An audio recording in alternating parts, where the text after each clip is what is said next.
Ito na yung binidyohan ko kahapon, yung cabin filter na nanggigitata sa dumi at puro foam.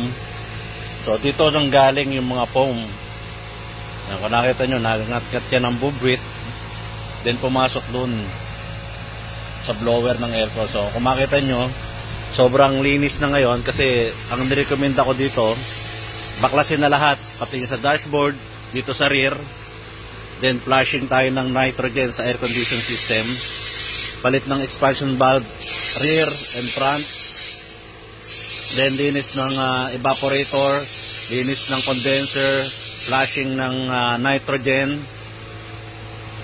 Siyan po yung pinagawa natin dito sa Trailblazer. So kung magpapalinis kayo ng aircon, make it sure na talagang linis na linis yung buong system. Kasi ang nangyari dito, nasira yung compressor nito dahil nga marumi na yung umiikot doon sa air condition system niya.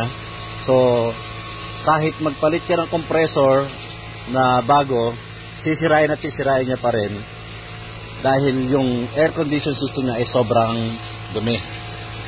So masasayang lang ang pera nyo kung ang gagawin nyo palit compressor lang.